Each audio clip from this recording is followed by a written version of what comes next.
sa mga estudyante nga nag tuon, tagaan ko kamo og sekreto aron nga dali ninyo nga masabtan, dali ninyo nga ma-absorb ang mga gusto nyong maintindihan sa klase. Okay, so may mga dapat kang himuon aron nga kanang magtuon ka ba nga magtuon ka ang imong pagtuon do na kay retentivity, dugay nga mawala sa imuhang huna-huna ang imuhang ipangtunan. Okay, ang una, kinahanglan na kay objective nga nung nagtuon man ka. Okay, na kay nga nung nagtuon man ka.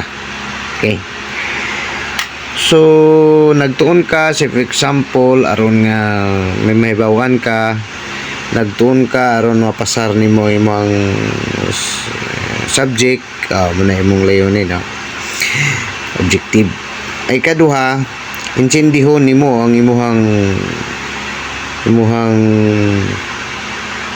gitunan.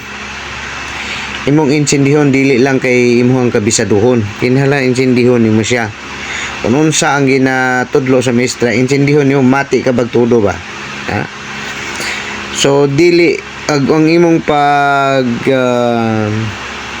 pagtuon, kinahanglan nga regular mo kini ginahimo, adlaw-adlaw. Kinahanglan na kay na set nga time sa imong pagtuon. So for example, nagtuon ka o alas 5 sa hapon. Okay, alas 5 regular mo na siya nga schedule. O kung alas 6 sa hapon, regular nga pagtuon mo everyday. Dili kay magtuon ka lang kung hapit na ang exam. Kinahanglan nga tuon, nagtuon ka, imuhang insindihon, no? So sa imong pag-eskwela, sa nag-lecture ang imuhang maestra, kinahanglan mamati ka. Kay kung namati ka sa pag-lecture sa imong maestra o sa pagtuon ninyo sa imong balay, may naa ka nay sa imong huna-huna, sa imong mga nabatian sa imong maestra, o na-absorb na nimo, jutay na lang ang imuhang dapat nga tunan sa imong balay. Murag ga-review ka na lang sa imong panimalay o kanang gi-familiarize na lang nimo. Kaya nga to ang mind, dili kini computer. Say malimot ta, so imo lang gi-refresh ang imong mind kay namati ka man dito todo, no? So kinahanglan may disiplina ka sa imong sarili. Sa imong pagtuon may disiplina ka.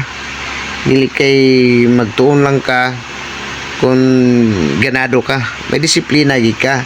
Kung na kay schedule sa imong pagtuon, himuon ginimo ang imong schedule. Dili nimo pabayaan yung nga ugmaan lang ko kung ganahan ko.